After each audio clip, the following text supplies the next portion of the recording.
بسم اللہ الرحمن الرحیم۔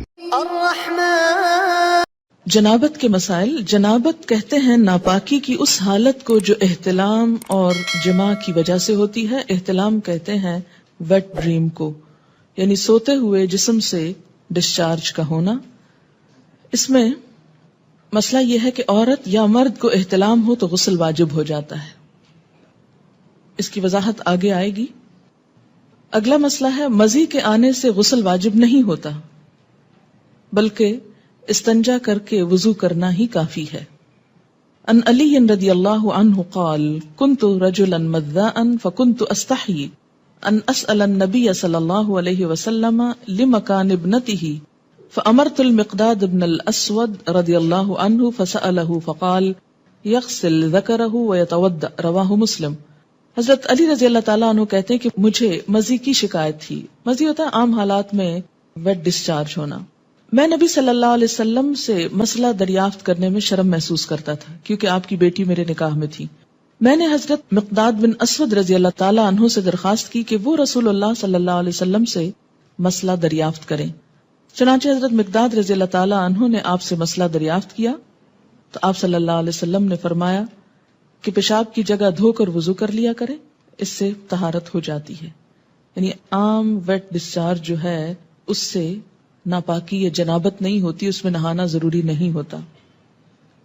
بیوی سے تعلق کرنے سے پہلے یہ دعا مانگنی چاہیے، یعنی جسمانی تعلق مراد ہے۔ ان ابن عباس رضی اللہ عنہما قال قال رسول اللہ صلی اللہ علیہ وسلم لو ان احدکم اذا اراد ان یأتی اہلہ قال بسم اللہ اللہم جنبنا الشیطان وجنب الشیطان ما رزقتنا فإنه إن يقدر بينهما ولد في ذلك لم يضره شيطان ابدا، متفق علیہ۔ حضرت عبداللہ بن عباس رضی اللہ عنہما سے روایت ہے کہ رسول اللہ صلی اللہ علیہ وسلم نے فرمایا جب کوئی آدمی اپنی بیوی سے جسمانی تعلق، فزیکل ریلیشن، سیکشل انٹرکورس کا ارادہ کرے تو اسے یہ دعا مانگنی چاہیے، ہم اللہ کے نام سے مدد چاہتے ہیں، یا اللہ ہمیں شیطان سے محفوظ رکھ، کیونکہ شیطان ایسے مواقع پر انسان پہ زیادہ حملہ آور ہوتا ہے، اور ہماری اس اولاد کو بھی شیطان سے محفوظ رکھ جو تو ہمیں عطا فرمائے۔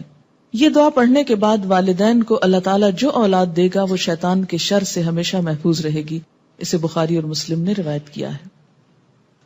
دوبارہ فزیکل ریلیشن سے قبل وضو کرنا مستحب ہے۔ مستحب کا مطلب ہے پسندیدہ ہے، فرض نہیں ہے۔ عن ابی سعید الخدری رضی اللہ عنہ قال قال رسول اللہ صلی اللہ علیہ وسلم اذا اتى احدكم اهله ثم اراد ان يعود فليتوضا رواہ مسلم۔ حضرت ابو سعید خدری رضی اللہ تعالیٰ عنہ کہتے ہیں کہ رسول اللہ صلی اللہ علیہ وسلم نے فرمایا جب کوئی آدمی اپنی بیوی سے تعلق قائم کرے پھر دوبارہ کرنا چاہے تو پہلے وضو کرے، یعنی ایک دفعہ کے تعلق کے بعد ضروری نہیں کہ نہایا جائے، اگر اس کے کچھ عرصے بعد دوبارہ تعلق کی ضرورت ہو، مثلا یعنی ایک رات ہو سکتی ہے۔ اس کا مطلب یہ ہے کہ نہانا ضروری ہے کس کے لیے؟ نماز کے لیے، عبادت کے لیے، قرآن پڑھنے کے لیے۔ لیکن اگر انسان ناپاکی کی حالت میں ہے ابھی اور دوبارہ ایک شخص بیوی کے ساتھ تعلق قائم کرنا چاہتا ہے تو ضروری نہیں کہ نہانے کے بعد پھر کرے۔ دوبارہ تعلق میں کوئی چیز مانے نہیں، ہاں بہتر ہے وضو کر لے۔ مستحب کا مطلب کیا؟ بہتر ہے وضو کر لے، اور وضو یہاں ایک طرح سے فریشنس پیدا کرتا ہے انسان کے اندر۔ لیکن اگر کوئی وضو بھی نہیں کرتا، یعنی یہ ایسا وضو نہیں جیسے نماز کے لیے وضو کرنا ضروری ہے کہ اس کے بغیر نماز نہیں ہوگی، تو اگر دوبارہ تعلق میں وضو نہیں کیا تو اس کا یہ مطلب نہیں کہ گناہ کا کام کر رہا ہے۔ مستحب کا مطلب کیا ہے؟ پسندیدہ ہے، اچھی بات ہے، لیکن اگر کوئی نہیں کر سکتا تو کوئی گناہ